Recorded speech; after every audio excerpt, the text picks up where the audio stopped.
Hello friends, welcome to एडुऑन में आपका स्वागत है। जैसे कि आप जान रहे हैं, हम सीजीपीएससी के लिए इतिहास की कक्षाएं चला रहे हैं, जिसमें मॉडर्न छत्तीसगढ़, आधुनिक छत्तीसगढ़ के बारे में हम चर्चा कर रहे हैं। पिछले क्लास में जो हमने देखा था प्रथम सविनय अवज्ञा आंदोलन, जो गांधी जी के द्वारा शुरुआत की गई थी, उसके बारे में पूरी चर्चा कर ली है। अब जो गांधी जी का जो सविनय अवज्ञा आंदोलन चलता है, उसका प्रभाव पूरे भारतवर्ष में भी पड़ता है, हमारे छत्तीसगढ़ में भी पड़ता है। तो जब सविनय अवज्ञा आंदोलन चल रहा होता है तो 12 मार्च 1930 को दांडी यात्रा की शुरुआत की जाती है और नमक कानून तोड़ा जाता है। इस बार जो सविनय अवज्ञा आंदोलन होता है, इसमें कानून तोड़ने पे ज़्यादा दबाव या जोर दिया जाता है। तो जब कानून तोड़ने की बात आती है तो इलाहाबाद में जब कांग्रेस कार्यकारिणी की समिति की बैठक होती है, तो वहाँ पर यह डिसाइड किया जाता है कि हम अब जो आंदोलन का स्वरूप है उसे थोड़ा बदलेंगे, क्योंकि हर जगह नमक कानून नहीं तोड़ा जा सक रहा है, तो कुछ और जो चीज़ें हैं उसे करें और शासन के कानून को तोड़ें। तो कुछ और क्या किया गया कि वहाँ पर डिसाइड किया गया कि जंगल सत्याग्रह, जंगल में जो कानून बने हैं शासन के द्वारा, जो जंगल के कानून बने हैं उसे हम तोड़ेंगे। इससे क्या होगा, ग्रामीण जो आदिवासी क्षेत्र के जो लोग हैं वह इस सत्याग्रह में जुड़ते जाएंगे और हमारा जो स्वतंत्रता आंदोलन जो है वह मजबूत होगा। यह डिसाइड वहाँ किया जाता है। तो जैसे मैंने बताया, इलाहाबाद में जो कार्यकारिणी की बैठक होती है वहाँ पर यह डिसीजन लिया गया। तो इलाहाबाद में सत्याग्रह का विस्तार किया जाता है और जो प्रतिबंधित क्षेत्र है वहां ग्रामीणों के द्वारा प्रवेश किया जाता है और आंदोलन को सुचारू रूप से चलाया जाता है, जिसमें वन शासन, जो वन अधिनियम बना होता है शासन का 1927 का, उसके अनुरूप यह था कि अगर कोई भी प्रतिबंधित क्षेत्र में बिना अनुमति के प्रवेश करता है या कोई भी व्यक्ति प्रवेश करता है, उसे क्या किया जाएगा, गिरफ्तार कर लिया जाएगा। तो यहाँ पर ग्रामीणों को गिरफ्तार भी किया जाता है। और इस जंगल सत्याग्रह में होता क्या था, प्रमुख रूप से जो ग्रामीण करते थे उसे आप समझें। जैसे गांव में क्या होते हैं, मवेशी होते हैं, पशु होते हैं, उसे ग्रामीण क्या करते थे, पशुओं को जंगल में छोड़ दिया करते थे। और जंगल होता क्या था, यह शासन के अधीन था और वहां पर शासन का कानून था। तो अगर जंगल में मवेशी बिना पूछे अगर छोड़ दे रहे हैं तो यहाँ पर शासन का कानून टूट जाता था और शासन जो भी मवेशी हैं उसे कांजी हाउस में ले आके छोड़ देते थे। दूसरा क्या करते थे, ग्रामीण जाते थे वहाँ पे घास की कटाई, पेड़ों की कटाई या लकड़ियों को उठा के लाना, इस तरह से जो सत्याग्रह के अनुरूप जो कानून थे उसे तोड़ा करते थे। तो यहाँ पर यही जंगल सत्याग्रह का मुख्य जो विशेषताएं थी उसे हमने देखा है। तो अब हम देखेंगे जो छत्तीसगढ़ में प्रमुख जो सत्याग्रह हुए उसे हम आगे ले चलते हैं। तो यहाँ पर जो जंगल सत्याग्रह होता है छत्तीसगढ़ में, उसमें जो प्रमुख बातें हैं उसे मैप के द्वारा आप समझेंगे तो ज़्यादा अच्छा होगा। मैप को थोड़ा हम समझते हैं। यहाँ पर जो आप जगह देख रहे हैं, बहुत सारी जगह है, उसमें बिलासपुर, महासमुंद, धमतरी, बिलासपुर, महासमुंद, धमतरी, ये कुछ प्रमुख क्षेत्र थे जहां पर बहुत ज़्यादा बड़े रूप में जंगल सत्याग्रह को किया गया था। तो जंगल सत्याग्रह में धमतरी, महासमुंद प्रमुख क्षेत्र होते हैं, जिसमें हम देखते हैं धमतरी क्षेत्र में तो धमतरी क्षेत्र में जो जंगल सत्याग्रह होता है वह होता है गट्टा सिल्ली का जंगल सत्याग्रह। और यह धमतरी क्षेत्र का एक गाँव है गट्टा सिल्ली। तो गट्टा सिल्ली में क्या होता है, जो ग्रामीण होते हैं वह अपने पशुओं को जंगल के क्षेत्र में छोड़ दिया करते थे, चराने के लिए, खाने पीने के लिए वहां छोड़ दिया करते थे, जहां पर पुलिस अधिकारियों के द्वारा करीबन 800 से ज़्यादा जितने इनके मवेशी होते हैं उन्हें कांजी हाउस में डाल दिया जाता है। और कांजी हाउस में जब डाल दिया जाता है तो ग्रामीण जाते हैं पुलिस अधिकारियों के पास, बड़े लोगों के पास, कि आप हमारे पशुओं को छोड़ दीजिए। जिसमें एक व्यक्ति होता है गोसाई लाल के पास भी जाते हैं, मालगुजार होता है, उसके पास भी जाते हैं कि आप हमारे पशुओं को छोड़ दीजिए, परंतु उनकी बात पूरी तरीके से नकार दी जाती है।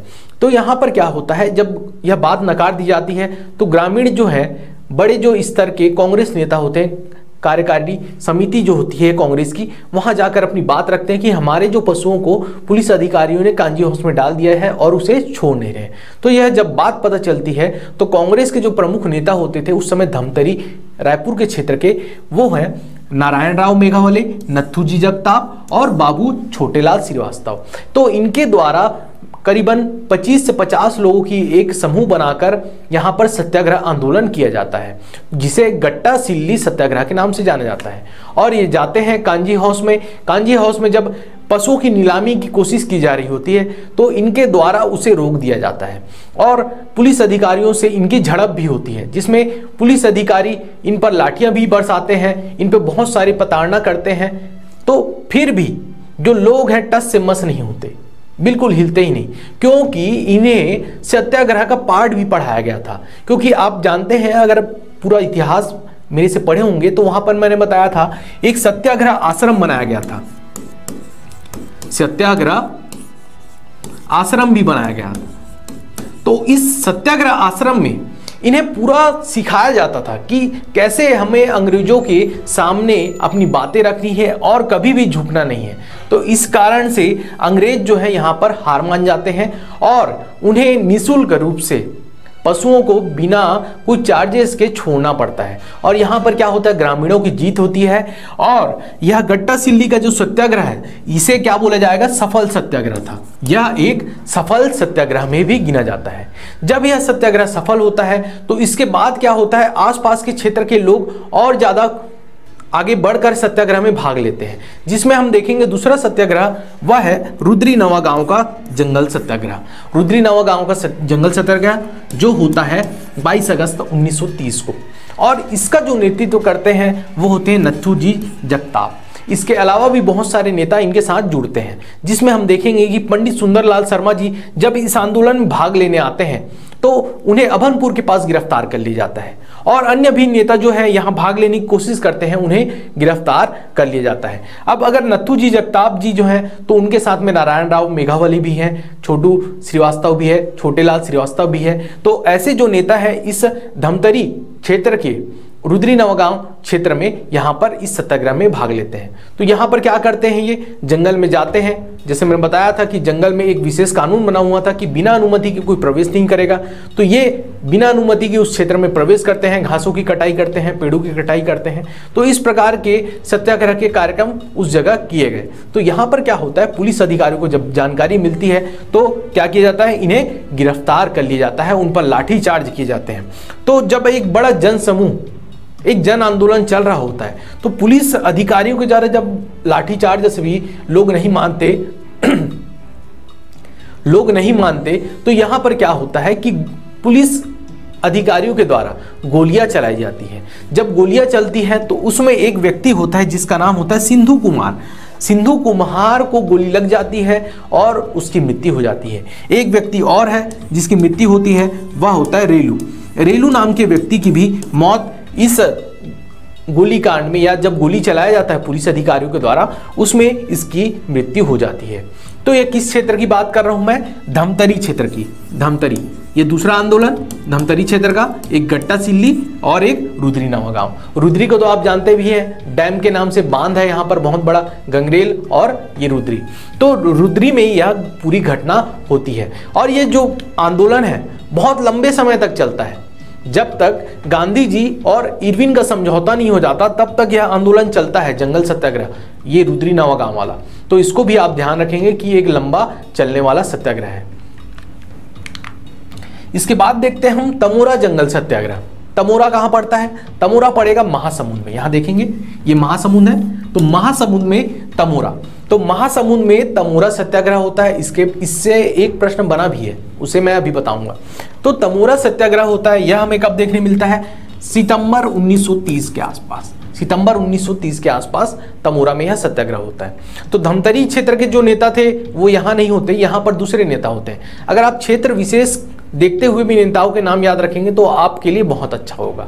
तो महासमुंद में कौन कौन से नेता होते हैं जो नेतृत्व करते हैं, शंकर राव गनौद वाले और यति अतनलाल जैन।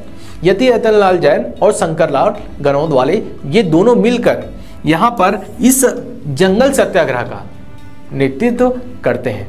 और जंगल सत्याग्रह में वही चीजें होती थी, बार बार मैं बता रहा हूँ कि पशुओं को जो छोड़ा जाता था जंगल में, या जंगलों में घास की कटाई कर दी जाती थी, वृक्षों की या लकड़ी को इकट्ठा किया जाता था। जहाँ वन अधिनियम लगा हुआ है या जो पुलिस शासन का अधिनियम वहां पर लगा हुआ था, उस कानून को तोड़ा जाता था। तो यहां पर भी वही चीजें होती हैं।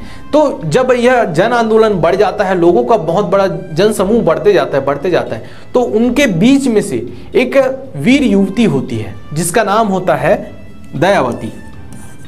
दयावती। जब पूरा जन आंदोलन जा रहा होता है इस क्षेत्र में, महासमुंद के तमोरा क्षेत्र में, उस समय पर पुलिस अधिकारियों के द्वारा रोका जाता है, क्योंकि उस समय लगा रहता है धारा 144 उस क्षेत्र में लगा दिया जाता है, तमोरा क्षेत्र में। परंतु जो ग्रामीण हैं उस कानून को तोड़कर आगे बढ़ रहे होते हैं, जिसमें वीर जो युवती है जिनका नाम है दयावती, इस नाम को याद रखेंगे क्योंकि यही क्वेश्चन बना था। तो दयावती जो है आगे बढ़कर जो अधिकारी है जिनका नाम होता है एमपी दुबे को आगे बढ़कर थप्पड़ लगा देती है। तो जैसे ही वो थप्पड़ लगाती है तो पुलिस अधिकारियों को गुस्सा बढ़ जाता है और लोगों पर लाठियां गोलियां बरसाई जाती हैं, जिसे बाद में कांग्रेस के जो बड़े नेता हैं बीच बचाव करके इस आंदोलन को समाप्त करते हैं और लोगों को शांत करते हैं। तो यह होता है तमोरा जंगल सत्याग्रह। इसके अलावा भी जो छत्तीसगढ़ में जो पोड़ी और यहां पर मोहबना पोड़ी, इसमें आपको कंफ्यूजन होता है, इसको भी आप याद रखेंगे, इससे भी प्रश्न बनता है। मोहबना पोड़ी और पोड़ी, तो मोहबना पोड़ी कहां पड़ता है? दुर्ग में। मोहबना पोड़ी कहां पड़ेगा? दुर्ग के क्षेत्र में। यहां पर थोड़ा सा हम मैप को देखेंगे तो मोहबना पोड़ी जो है दुर्ग के क्षेत्र में, मोहबना पोड़ी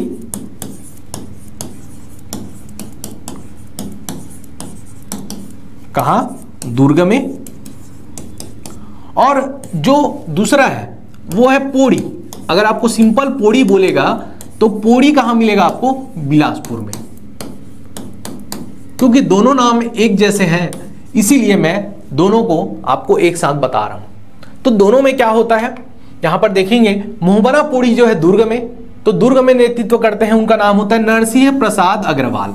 नरसिंह प्रसाद अग्रवाल अगस्त 1930 में यहां के जंगल सत्याग्रह को नेतृत्व देते हैं। और यहां पर क्या किया जाता है? जन समूह के द्वारा जंगल में आरक्षित क्षेत्र में प्रवेश किया जाता है, जिसके कारण नरसिंह प्रसाद अग्रवाल को यहां पर भी गिरफ्तार किया जाता है। और दूसरा जो है पोड़ी जो है यह होता है बिलासपुर में। स्थान कहां? बिलासपुर में। याद रखेंगे, स्थान को विशेषकर पूछता है ये जंगल सत्याग्रह कहां हुआ था, तो आपको बताना है यह पोड़ी में हुआ था। और इसकी जो नेतृत्व कर रहे थे वह थे रामाधार दुबे के द्वारा बिलासपुर में पोड़ी नाम के जो गांव है वहां पर जंगल सत्याग्रह को क्या किया जाता है? नेतृत्व दिया जाता है। इसमें क्या होता है? ग्रामीणों के द्वारा पशुओं को जंगल में भेज दिया जाता था, कानून को तोड़ा जाता था उसके द्वारा। और जो जंगल को जब प्रवेश किया जाता है और जब घास की कटाई होती है तो पुलिस वालों के द्वारा क्या किया जाता है? इन्हें गिरफ्तार कर लिया जाता है। और बाद में जब गिरफ्तार होते हैं तो रामाधार द्विवेदी के द्वारा तो यहां पर बनाया जाता है चरखा संघ बनाकर भी जन जागृति का कार्यक्रम ये अपना कंटिन्यू यहां पर करते हैं, जन जागृति। तो यह कौन सा हो गया? पोड़ी और मोहबना पोड़ी और पोड़ी, ये दोनों को याद रखेंगे क्योंकि इसमें थोड़ा सा कंफ्यूजन आपको रहता है, इसीलिए मैं इस पे ज्यादा जोर दे रहा हूं। तो आगे मैंने बताया, अब इसके अलावा ये तो कुछ प्रमुख थे, इसके अलावा भी छोटे छोटे जो जंगल सत्याग्रह होते हैं उसे भी हम देख लेते हैं कौन कौन से होते हैं। तो यहां पर देखते जाइए, और जो छोटे छोटे जो जंगल सत्याग्रह हैं उसे मैं बता रहा हूं। ऊपर से देखते हैं, ये छत्तीसगढ़ का मैप है। यहां बिलासपुर में मैंने जैसे बता दिया पोड़ी जंगल सत्याग्रह। फिर ईदा खार होता है एक जंगल सत्याग्रह, वह भी बिलासपुर में होता है। फिर एक होता है बांधा खार, यहां पर देखेंगे यह है बांधा खार होता है कोरबा में होता है बांधा खार। उसके बाद जैसे महासमुंद में बताया मैंने, तमोरा के बारे में डिस्कस हो गया है। एक होता है लभरा भी होता है कहां? महासमुंद में। फिर तानावट नवागढ़, एक मोहबना पोड़ी जो मैंने बताया दुर्ग जिले में होता है। छुई खदान और बदरा टोला, इसके बारे में मैंने अभी डिस्कस नहीं किया क्योंकि यह सविनय अवज्ञा आंदोलन है। प्रथम सविनय अवज्ञा आंदोलन 1930 से 31 के आसपास चल रहा होता है, उस समय नहीं होता। बदरा टोला और छुई खदान ये दोनों जो होता है 1939-38 में होता है। और धमतरी का जैसे मैंने विशेष यहाँ पे चर्चा की थी, जिसमें गट्टा सिल्ली और रुद्रीनामा का। तो इस प्रकार से आप मैप के द्वारा भी इसे क्या करेंगे, याद करेंगे। तो चलिए थोड़ा सा जो जो चीजें बची हैं उसे भी देख लेते हैं, कौन कौन सी हैं। तो यहां पर जैसे मैंने बताया एक घोंघाडीह जंगल सत्याग्रह भी होता है जो जुलाई 1930 में होता है, जुलाई 1930 में, जिसका नेतृत्व करते हैं मुकुंदा, अजीत रावत और पंचमलटी संसारी। ये सब घोंघाडीह जंगल सत्याग्रह का नेतृत्व करते हैं। उसके अलावा भी बेमेतरा में भी जंगल सत्याग्रह होता है जिसे विश्वनाथ तामस्कर जी के द्वारा चलाया जाता है। तानवत नवापारा, ये इसके बारे में तो बता दिया था मैंने। पकरिया जंगल सत्याग्रह होता है जांजगीर चांपा में, जिसे अयोध्या प्रसाद जैन जी के द्वारा यहाँ पर इसे नेतृत्व किया जाता है। कहाँ हुआ है? पकरिया, याद रखेंगे, जांजगीर चांपा, जांजगीर चांपा, इस चीज का ध्यान रखेंगे। जगह का नाम बहुत जरूरी है, जगह का नाम पूछता ही है। तो और ईदा खार के बारे में तो बताया ही मैंने। तो ईदा खार का नेतृत्व करते हैं, उसके बारे में देख लेते हैं। सत्यनारायण खंडेवाल, राम नारायण, सरदार अमर सिंह, केशव प्रसाद वर्मा। तो इनके द्वारा क्या किया जाता है, ईदा खार जो जंगल सत्याग्रह है उसे चलाया जाता है। और ये कहाँ देखे थे, मैप में याद होगा, बिलासपुर में हुआ था। ये कहाँ हुआ था, बिलासपुर में। तो यहां तक ये चीजें क्लियर होंगी। और एक जो था आखिरी, वह है लभरा। लभरा कहाँ हुआ था, महासमुंद में। तमोरा और लभरा, तमोरा और लभरा, जिसमें अरविंदम गिरी ने इस आंदोलन की नेतृत्व किए थे। तो महासमुंद में होता है लभरा। तो इस प्रकार हमने क्या देखा कि जो प्रमुख जंगल सत्याग्रह है उसमें और जो छोटे छोटे बचे हुए थे उसे भी हमने देख लिया। एक होता है बेगार आंदोलन भी होता है, बेगार आंदोलन। बेगार आंदोलन छोटे स्तर पर होता है, इसे भी आप समझ ले। और ये होता कहाँ पे है बेगार आंदोलन, उदयपुर में। उदयपुर जो रायगढ़ में स्थित है, रायगढ़ में स्थित है। तो उदयपुर में एक बेगार आंदोलन भी होता है, यह जंगल सत्याग्रह के समय ही होता है। तो यह बेगार आंदोलन में क्या होता था, जो ग्रामीण आदिवासी हैं उन्हें पुलिस पकड़ पकड़ कर ले जाती थी और एक के बाद एक इन्हें अपने बिना पैसे के काम पे रखा जाता था, काम करवाया जाता था, जिसके विरोध में यह बेगार आंदोलन ग्रामीणों के द्वारा, आदिवासियों के द्वारा कराया जाता है। तो इस प्रकार हमने क्या देखा, यह जंगल सत्याग्रह पूरा देख लिया। इसके अलावा जितने भी छोटे छोटे और जंगल सत्याग्रह थे उसे भी हमने देख लिया। और इस प्रकार ये जंगल सत्याग्रह का पूरा ये क्लास आज समाप्त होता है। जंगल सत्याग्रह के बाद आगे हम जैसे जैसे बढ़ते जाएंगे, प्रांतीय चुनाव के बारे में पढ़ेंगे, सविनय अवज्ञा आंदोलन, द्वितीय सविनय अवज्ञा आंदोलन, ये सब चीजें आगे आते जाएंगी। तो इस प्रकार हम इस क्लास को समाप्त करते हैं। आगे भी आप हमसे जुड़े रहें, हम आपके लिए इस तरह की जानकारी लेकर आते रहेंगे। धन्यवाद। जय छत्तीसगढ़।